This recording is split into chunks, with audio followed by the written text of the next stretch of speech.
YouTube family, welcome back my YouTube channel. ನಾನು ನಿಮ್ಮ ಅಶ್ವಿನಿ ವರದರಾಜ್. ನೋಡಿ, 5 ನಿಮಿಷದಲ್ಲಿ ರೆಡಿ ಆಗುವಂತಹ ಚಿಕನ್ ಗ್ರೇವಿ ಮಾಡ್ತಾ ಇದ್ದೀನಿ. ಚಪಾತಿಗೆ, ಮುದ್ದೆಗೆ, ಅನ್ನಕ್ಕೆ ತುಂಬ ಚೆನ್ನಾಗಿರುತ್ತೆ. ಆದರೂ ಒನ್ಸ್ ಅಗೇನ್ ಬ್ಯಾಚುಲರ್ಸಿಗೆ ಮಾತ್ರ ತುಂಬ ಯೂಸ್ ಆಗುತ್ತೆ.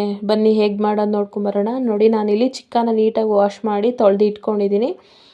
ಚಿಕನ್ನು ರುಚಿಗೆ ತಕ್ಕಷ್ಟು ಉಪ್ಪು, ಸ್ವಲ್ಪ ಅರಿಶಿನ ಪುಡಿ, ಚಿಲ್ಲಿ ಪೌಡರ್, ನಿಮಗೆ ಸ್ಪೈಸಸ್ ಎಷ್ಟು ಬೇಕು ಅಷ್ಟು ಚಿಲ್ಲಿ ಪೌಡರ್ ಹಾಕ್ಕೊಳ್ಳಿ. ಅದ್ರ ಜೊತೆಗೆ ಮೊಸರು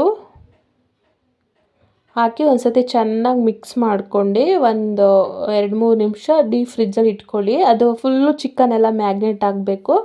ಆವಾಗ ಮ್ಯಾಗ್ನೇಟ್ ಆಗಿದ್ರೆ ಚಿಕನ್ ಗ್ರೇವಿ ಮಾತ್ರ ಮಸ್ತಾಗಿ ಸಖತ್ತಾಗಿ ಬರುತ್ತೆ. ನೋಡಿ, ಇವಾಗ ನಾನು ಒಂದು ಪ್ಯಾನ್ ಇಟ್ಕೊಂಡು ರುಚಿಗೆ ತಕ್ಕಷ್ಟು ಎಣ್ಣೆ ಮತ್ತು 2 ಏಲಕ್ಕಿ, 2 ಲವಂಗ, ಒಂದು ಚಿಕ್ಕ ಪೀಸು ಚಕ್ಕೆ, ಒಂದು ಪಲಾವ್ ಎಲೆ, ಸಣ್ಣದಾಗಿ ಕಟ್ ಮಾಡಿ ಇಟ್ಕೊಂಡಿರೋ ಈರುಳ್ಳಿ ಹಾಕಿ ನೀಟಾಗಿ ಚೆನ್ನಾಗಿ ಫ್ರೈ ಮಾಡ್ಕೊಳ್ಳಿ. ಗೋಲ್ಡನ್ ಕಲರ್ ಬರೋವರೆಗೂ ಫ್ರೈ ಮಾಡ್ಕೊಂಡಿದ ನಂತರ ಮೆಣಸಿನ್ಕಾಯಿ ಹಾಕ್ಕೊತಾ ಇದ್ದೀನಿ. ಹಸಿರು ಮೆಣಸಿನ್ಕಾಯಿ ಹಾಕಿ ಚೆನ್ನಾಗಿ ಒಂದು ಸತಿ ಮಿಕ್ಸ್ ಮಾಡಿಕೊಂಡು ಈಸಿಯಾಗಿ ಮನೇಲಿ ಆರಾಮಾಗಿ ಮಾಡ್ಕೋಬೋದು. ನೋಡಿ, ಶುಂಠಿ ಬೆಳ್ಳುಳ್ಳಿ ಪೇಸ್ಟ್ ಹಾಕ್ತಾಯಿದ್ದೀನಿ. ಇನ್ನು ಯಾರೆಲ್ಲ ನನ್ನ ಚಾನಲ್ಗೆ ಸಬ್ಸ್ಕ್ರೈಬ್ ಆಗಿಲ್ಲ, ಪ್ಲೀಸ್ ಅವರು ಸಬ್ಸ್ಕ್ರೈಬ್ ಮಾಡ್ಕೊಳ್ಳಿ. ಹಾಗೆ ಪಕ್ಕದಲ್ಲಿರುವ ಬೆಲ್ ಐಕಾನ್ ಕ್ಲಿಕ್ ಮಾಡಿ. ನಾನು ಮಾಡೋ ಪ್ರತಿ ಒಂದು ವಿಡಿಯೋನೂ ನಿಮಗೆ ಫಸ್ಟೇ ನೋಟಿಫಿಕೇಷನ್ ಬರುತ್ತೆ. ನೋಡಿ, ಇಷ್ಟು ಫ್ರೈ ಆಗಿದೆ. ಆವಾಗ ಮ್ಯಾಗ್ನೇಟ್ ಮಾಡಿ ಇಟ್ಕೊಂಡಿರೋ ಚಿಕನ್ನ ಹಾಕಿ ನೀಟಾಗಿ ಒಂದು ಸತಿ ಚೆನ್ನಾಗಿ ಮಿಕ್ಸ್ ಮಾಡ್ಕೊತೀನಿ. ನೀವು ಬೇಕಿದ್ದರೆ ಇದನ್ನು ಆವಾಗೇ ಫ್ರೈಯಲ್ಲೂ ಮಾಡಿ ಇಟ್ಕೋಬೋದು. ಸೊ ನಾನು ಮ್ಯಾಗ್ನೇಟ್ ಮಾಡಿ ಇಟ್ಕೊಂಡ್ರೆ ತುಂಬ ಚೆನ್ನಾಗಿರುತ್ತೆ ಚಿಕನ್ ಗ್ರೇವಿ. ನೋಡಿ, ಇಷ್ಟು ಸ್ಮೂತಾಗಿ, ಸಾಫ್ಟಾಗಿ, ಶೈನಿಗೆ ಕಾಣಿಸ್ತಾ ಇದೆ. ನೋಡಿ, ಒಂದು 10 ನಿಮಿಷ ಚಿಕನ್ ಎಲ್ಲ ನೀರು ಬಿಟ್ಕೊಳ್ಳೋವರೆಗೂ ಹಾಗೆ ಒಂದು ಪ್ಲೇಟ್ ಕ್ಲೋಸ್ ಮಾಡಿ ಸ್ಲಿಮ್ಮಲ್ಲಿ ಬೇಯಿಸ್ಕೊಳ್ಳಿ. ನೋಡಿ, ಫುಲ್ಲು ನೀರು ಡ್ರೈ ಆಗೋವರೆಗೂ ಫ್ರೈ ಮಾಡ್ಕೊಳ್ಳಿ. ತುಂಬ ಚೆನ್ನಾಗಿರುತ್ತೆ. ಒಂದು ಸತಿ ಟ್ರೈ ಮಾಡಿ ನೀವು. ನೋಡಿ, ನಾನಿವಾಗ ಪೆಪ್ಪರ್ ಮಸಾಲ, ಹಾಗೆ 1 ಸ್ಪೂನ್ ಧನಿಯ ಪೌಡರ್, ಅರ್ಧ ಸ್ಪೂನ್ ಗರಂ ಮಸಾಲ, ಇಷ್ಟೇ ಮಸಾಲ. ಜಾಸ್ತಿ ಯಾವುದೇ ಥರ ನಾನಿಲ್ಲಿ ಮಸಾಲ ಯೂಸ್ ಮಾಡಿಲ್ಲ, ಹಾಗೆ ರುಬ್ಬೋ ಹಾಗೂ ಇಲ್ಲ.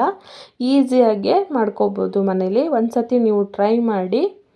ನೋಡಿ, ಒಂದು ಸತಿ ಚೆನ್ನಾಗಿ ಮಿಕ್ಸ್ ಮಾಡಿದ್ರೆ ರೆಡಿ ಆಯಿತು.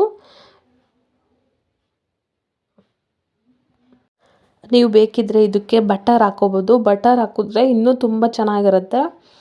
ಚಿಕನ್ಗೆ ಬಟರು ಮತ್ತು ಗೀ ಹಾಕಿದ್ರೆ ಸೂಪರಾಗಿರುತ್ತೆ. ನೋಡಿ, ನಾನಿವಾಗ ಆವಾಗೆ ಮಿಕ್ಸ್ ಮಾಡಿ ಇಟ್ಕೊಂಡಿರೋ ಕಾರ್ನ್ಫ್ಲವರ್ ಹಾಕ್ಕೊತಾ ಇದ್ದೀನಿ. ಕಾರ್ನ್ಫ್ಲವರ್ ಹಾಕಿದ್ರೆ ಸ್ವಲ್ಪ ಚಪಾತಿಗೆ ತಿಕ್ನೆಸ್ ಬರುತ್ತೆ ಅಂತ ಅಷ್ಟೇ ಕಾರ್ನ್ಫ್ಲವರ್ ಹಾಕೋದು. ಗ್ರೇವಿ ಸ್ವಲ್ಪ ತಿಕ್ಕಾಗಿರಲಿ ಅಂತ ನೀಟಾಗಿ ಮಿಕ್ಸ್ ಮಾಡ್ಕೊಂಡು ಕಾರ್ನ್ಫ್ಲವರ್ ಹಾಕಿ ಸ್ವಲ್ಪ ನೀರು ಹಾಕಿ ಚೆನ್ನಾಗಿ ಮಿಕ್ಸ್ ಮಾಡ್ಕೊತೀನಿ. ಲಾಸ್ಟ್ ಫೈನಲಲ್ಲಿ ಕಸ್ತೂರಿ ಮೆಂತ್ಯ ಹಾಕಿ ನೀಟಾಗಿ ಒಂದು ಸತಿ ಮಿಕ್ಸ್ ಮಾಡಿ. ಈ 1 ಟಿಪ್ಸ್ ಯೂಸ್ ಮಾಡಿದ್ರೆ ಸಾಕು. ಚಿಕನ್ ಗ್ರೇವಿ, ಚಾಪ್ಸ್, ಎನಿವನ್ ತುಂಬ ಚೆನ್ನಾಗಿರುತ್ತೆ. ನೋಡಿ, ಚೆನ್ನಾಗಿ ಮಿಕ್ಸ್ ಮಾಡಿ ಲಾಸ್ಟ್ ಫೈನಲಲ್ಲಿ ಕೊತ್ತಂಬರಿ ಸೊಪ್ಪು ಹಾಕಿ ಮಿಕ್ಸ್ ಮಾಡಿಕೊಂಡ್ರೆ ರೆಡಿ ಆಯಿತು ಚಿಕನ್ ಗ್ರೇವಿ.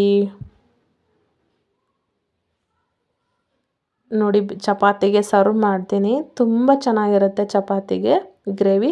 ಬಿಸಿ ಮುದ್ದೆಗೆ, ಅನ್ನಕ್ಕೆ ತುಂಬ ಚೆನ್ನಾಗಿರುತ್ತೆ. ಒಂದ್ಸಲ ಮಾಡಿ. ಸಿಗ್ತೀನಿ ನೆಕ್ಸ್ಟ್ ವಿಡಿಯೋದಲ್ಲಿ. Thank you for watching. Bye friends.